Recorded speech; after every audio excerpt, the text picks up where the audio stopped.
नमस्कार दोस्तों, मेरे पिछले वीडियो में आपने जाना था कि किस तरह छल कपट से जाट राजा राय साहसी द्वितीय को ठिकाने लगाया गया।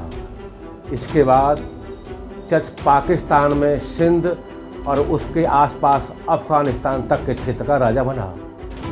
चच ने करीब 40 साल शासन भी किया, लेकिन अपनी क्षत्रिय विरोधी नीतियों के कारण उसे इतना कमज़ोर कर लिया कि इसकी कीमत उसके पुत्र दाहिर को चुकानी पड़ी। उसे न केवल सत्ता गंवानी पड़ी, जान से भी हाथ धोना पड़ा। इस तरह क्षेत्र पर बगदाद के खलीफा का कब्जा हो गया।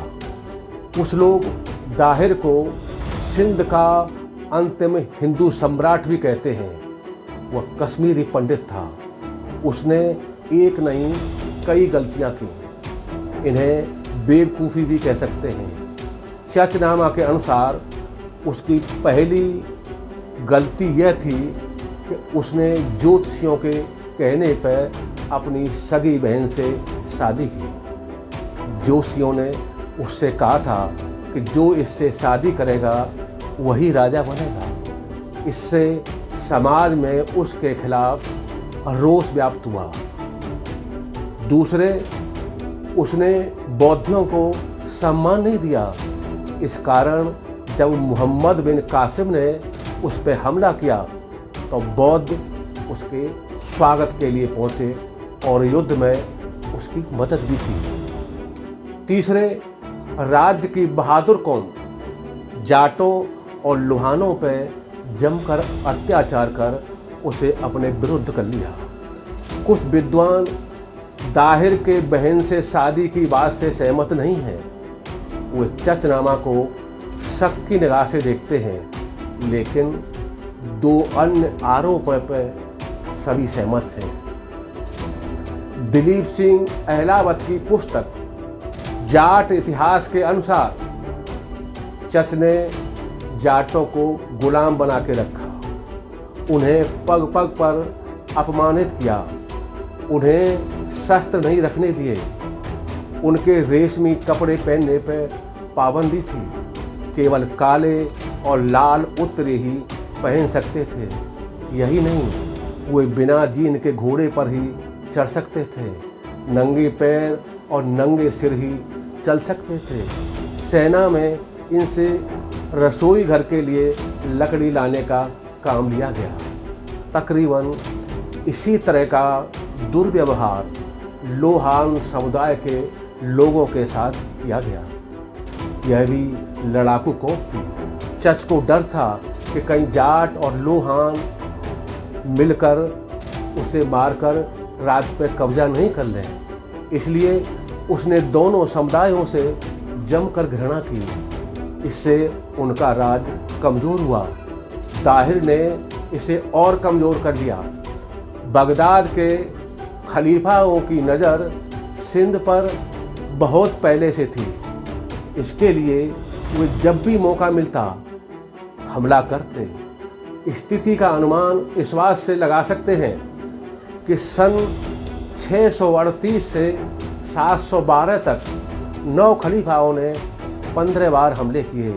जब तक जाट राजाओं का राज था उन्होंने सारे हमले नाकाम किए, लेकिन कश्मीरी पंडित शासक उनका मुकाबला नहीं कर पाए। उनका राज्य बिखरने की शुरुआत कुछ इस तरह हुई। नंबर 1, सासानिद साम्राज्य पर इस्लामी कब्जे के बाद राशदून की सेना ने हमला कर दाहिर के मकरान और बलूचिस्तान क्षेत्र पर कब्जा कर लिया। नंबर 2, इसके बाद सन 712 में हमला बगदाद के गवर्नर हुज्जाज बिन यूसुफ के भतीजे मोहम्मद बिन कासिम ने किया। उसने सब चौपट कर दिया। दाहिर और उसके परिवार के लोगों को मारकर पूरे साम्राज्य पर कब्जा कर लिया। यह अलग बात है कि मोहम्मद बिन कासिम भी ज़्यादा दिन जिंदा नहीं रह सका। दाहिर की चतुर बेटी ने उसे भी ठिकाने लगवा दिया, लेकिन सिंध का राज तो निकल ही गया।